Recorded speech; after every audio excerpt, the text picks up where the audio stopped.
কত উপাচারে তুমি পূজা করেছো, সেগুলো ভগবান দেখে না, কিন্তু ভগবান দেখবে এত আড়ম্বরপূর্ণ সেবা, এত আড়ম্বরপূর্ণ পূজা, এত আড়ম্বরপূর্ণ উপাচার, এত ষোড়শ উপাচারে পূজা করলে এই উপাচারের মধ্যে কতটুকু ভক্তি ছিল, কতটুকু অনুরাগ ছিল।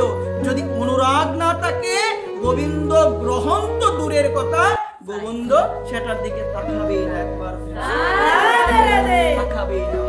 এই কারণে মন দিয়ে শুনবেন, অনুরাগ ভরে গোবিন্দকে কিছু দিলে গোবিন্দ আপনার হাত থেকে নিয়ে খাবে।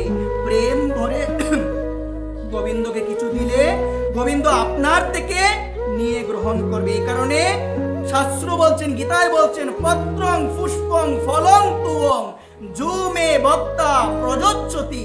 কেবল পত্র, পুষ্প, ফল, জল কাকে দিতে হবে বলেন? কি সহকারে দিতে হবে?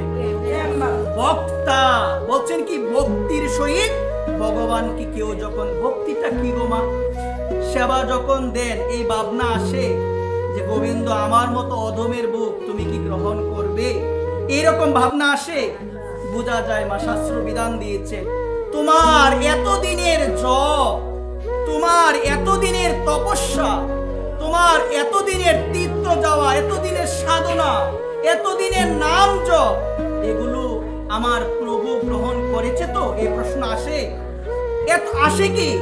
তাহলে বুঝবেন কিভাবে গ্রহণ করেছি কিনা? এটা বোঝার লক্ষণ দিয়েছে। এটা বোঝার লক্ষণ হলো ভাগবত ভক্ত সঙ্গী, ভাগবত কথা শ্রবণে যদি তোমার রুচি থাকে, বুঝবেন এতদিনের জপ, দেন, তপস্যা, সাধনা আমার ভগবান গ্রহণ করেছে। কে গ্রহণ করেছে? ভগবান।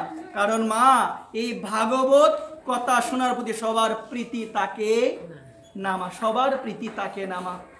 এখানে মন